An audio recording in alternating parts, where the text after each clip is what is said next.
the opposition Yes. is endangered.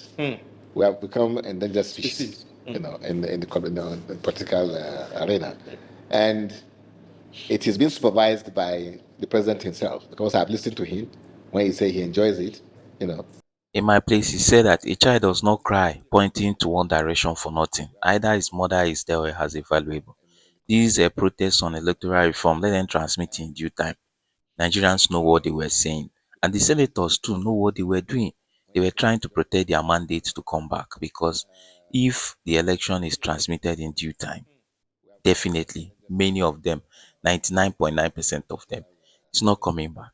This Abuja municipal election is just a template on how the election will be rigged 2027.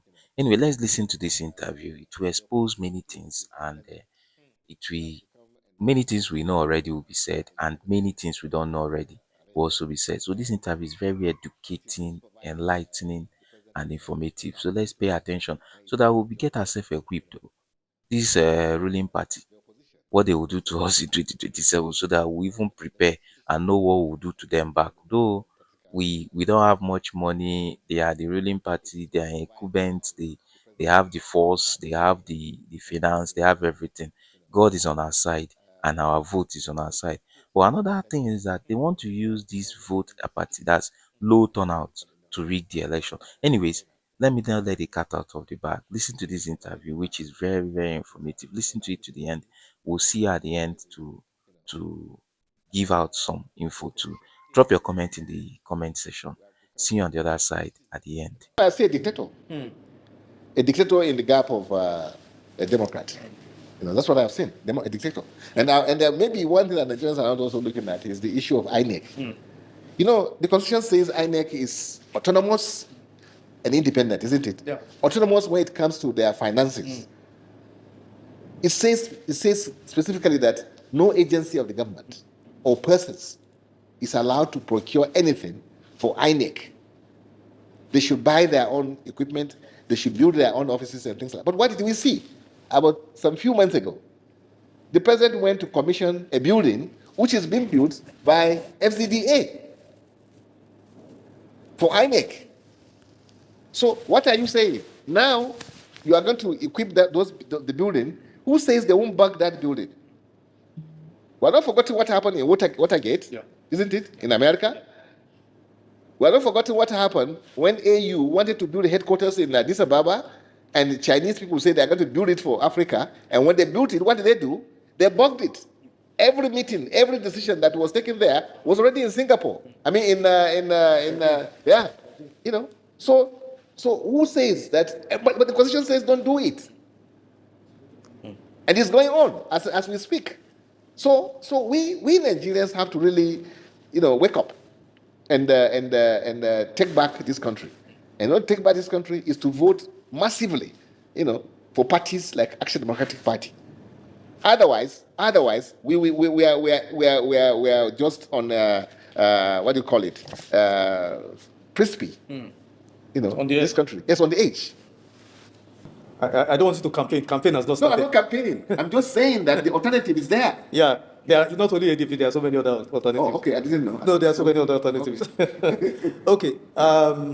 Beyond politics, I know you to be you're my friend, I know you to be a very honest Nigerian and a good Muslim. If you look at the rate of killings, senseless killings, wanton killings of lives, sir, the way lives of Nigerians have been wasted in this country, it's only someone who is satanic that would not know that something is deeply wrong with us as a people. And then we have a commander-in-chief who has so much powers to sit and preside over, the Security Council, comprising the Nigerian military, the police, the DSS, the DIA, the NIA, and all of them. Yet, tens of, have been kidnapped, killed, slaughtered, communities wiped out, and all of that. Does this commander-in-chief deserve to be re-elected? President Bola Ahmed Tinubu. Does it deserve, has it performed as commander-in-chief, and does it deserve to be returned to office? No, but I said it even before you asked this question. I said, are we even safer today, sir, than before? We are not at all. We are not at all. And the point I'm making is this: the commander-in-chief, who cannot hold its troops Yes. to account, it's as good as no commander-in-chief. It's not a matter of giving them billions. Yes. And whatever ammunition they would require, things like that, but accountability. And you talk about the wanton killings, Yes. of Nigerians, innocent Nigerians. Innocent Nigerians. Not only killing, but the kind of dehumanized Yes. ways they treat Nigerians, especially women that are raped, children, exposed to some horrible things. And we see it on television. They will video it and then put it on social media. And then I'm sure Mr. President sees it too. And tell me, what action has been taken to demonstrate to Nigerians that there's really empathy, in this government? Look at what happened in Kebbi when the bandits, attack a school. The information, credible information, is that about 45 minutes to that attack, the troops that were put there to guard the place vacated the place. Questions have been asked. Nobody has been able to offer any answer. Who called the troops away? Yes. So, and you see your commander-in-chief. What are you commanding in that respect? If you cannot hold your troops to account for their failures, as this banditry, this insurgency has been going on, which commander or general has been called to order that explain why this thing happened? And this is not something happening once. It's happening, over and over and over again. So you should ask now, if I put you in charge, what is wrong with you? And I'm giving you money, I'm giving everything. So the commander-in-chief maybe needs to step up to the plate by holding the forces to account for the lapses, for the killings. So this is the problem of the failure of governance.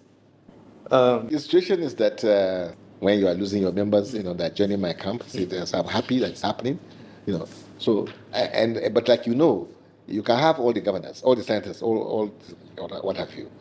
That does not automatically mean that Nigerians are going to vote for those people. And perhaps that's why they are making the process of results, to be so weak, and then to lose credibility, so that you can't even rely on anything, because how do you rely on somebody who is an employee of your opponent? It's not that you are thinking that he is an employee of your employment, because your opponent employed the person. So where we are in this country, believe you me, is a very, very precarious situation.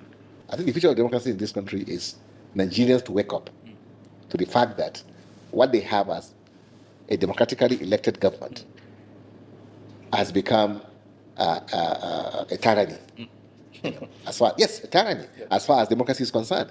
Because it's not that they're listening to Nigerians in terms of the wishes of Nigerians, when it matters, where it matters. It's not that they respect anything in the law, like the Constitution says this. So if they don't do it, so what? They feel so arrogant. They believe that nobody can do anything. So democracy did not contemplate anything like this. Like what we're having in this country today. Let me, give more context to this last question. Currently, like I said, President Tinubu in his first term has governed like he had a 10-year tenure, a 10-year term. He didn't govern like someone who was going to come back to Nigerians to ask for their votes in just 4 years. Am I wrong, sir? No. He did not govern like somebody who was coming back in 4 years to beg, because election is you beg the people to vote to pass. You persuade them. Yes. You appeal to them. Yes. He didn't govern like that. Yes. And like I said just now, that he has traveled perhaps a third of the entire 3 years he's been in office. He has spent a third of that period outside of this country. Yeah. Well, I'm sure what they expect will not be anything different from what you have now, because they say the more things change, the more they remain the same. Yes. So I believe that there's nothing that really compels the president to do anything different from what he's doing now. So you may end up with an absentee president, in the sense that he may even be in the country but decide not to listen to anybody. What do you do? Nothing. So I remember when he went to when we went to London, Chatham House. Chatham House, Chatham yes, House. yes, Chatham House, where you go to present your Yeah. program. Yes. You can see what happened. You know, it was just we asked When the he said question. it's steep ship. Yes. So we'll tell this person to Yes. answer the So question. please answer the question. Like what we are seeing now. Yes. You know, at every point in time, Mr. President is in France. It's in France. You know, so before this time, I didn't know France is close to Nigeria. Yes. In terms of bilateral relationships and things like that. So it's not impossible. And but like I said, you know, Nigeria is bigger than all of us put together. And I know that things will not go on like this. You believe so? Yeah, I very much believe so. Like I say, you can't continue to deceive all the people all the time. You know, because the law of nature is such that the individual or group of people are just a passage. You know, just they'll soon pass. This too will pass. And I believe in the resilience of Nigerians. You know, to be able to withstand something worse than what Is this not this resilience that has brought us to this pass? Because we are called resilient people, and we tolerate all these shenanigans from you politicians. We tolerate it even to the extreme that we do not know when to say enough. We don't want this anymore. No, it's not. You know, it's something that happens for the betterment of the people of this country, because there's no other system today that is as good, not even, I would say even better, as good as democracy. Do you see any pathway electorally for opposition parties to defeat President Tinubu in 2027? Do you see, mathematically speaking, electoral pathway to defeating APC and President Tinubu? No, but we have a level playing field in our democracy, in our elections. Do we have? No. So what you're saying is that the election is won and lost already? No, it's not won and lost. Okay. You know, my only fear is we don't end up with anarchy. That's the only fear I have. You know, because there is a limit to anything that you want to do to the people. We will not lose democracy because people can resist. You know, people have that capability and natural tendency, to resist, and they will resist when they are pushed to the wall. So that's what I'm saying. The limit. I hope we are not in any way, stretching this, beyond the limit. That's all I'm saying.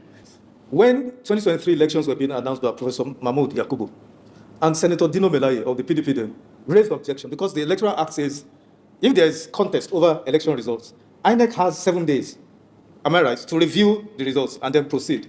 Either they call for election. You claimed now that you advised INEC to not listen to Senator Dino Melaye, but proceed with it. Do you regret that decision? Because that's what has brought us to where we are now. No, not at all. Why? No, because I said democracy. You put us in this mess. No. What I told INEC, Yes. which every responsible person will say, Yes. please don't give us inconclusive elections. Because the presidential election is not like any other election. Would it not have been better to have resolved that debacle, even if it took 1 month or 6 months? No. Wait for me. Yeah. I said, carry this exercise to its logical conclusion. Yeah, and go to the court. Yes. Let anybody disagree, go to the court. Yes, exactly. So when I say to logical conclusion, it doesn't mean if we complete the collation and he announces the results, the 7 days allowed, Yes. They should not, enjoy it. Yes. It's up to them to now take advantage of the 7 days that are available. Nobody says don't use that window, which was provided by the law. Nobody says so. All we said was that if we didn't even conclude the election, how do you even go and you use the 7 days allowed in the system or go to court? Where is the court you are going to go to? You go to court and say, well, there's no election. It wasn't concluded. Where are you? What are you coming to talk about? So that's why I stood up and said, go ahead and conclude this logically, so that we will be able to take advantage of the provisions of the law. The 6 days or 7 days you have mentioned, the fact, the provision that you can seek redress from court, you have to have something to go to court with. So that's why I did what I did. Yes, what he says, right? Why Nigerians are they don't care about these people. All of them are the same. Those in political class always converge at the top to be the same. See what he said now? He told Dino not to do anything. And Dino not doing anything landed us in this situation. So guys, anyways, we just pray and let them be doing their own. God is on our side. And all things will work out well. There's no how Nigeria has ever been in any situation where we never came out of it. We came out of Abacha situation. We came out of Babangida situation. Buhari situation too. We came out. We'll come out of Tinubu's situation.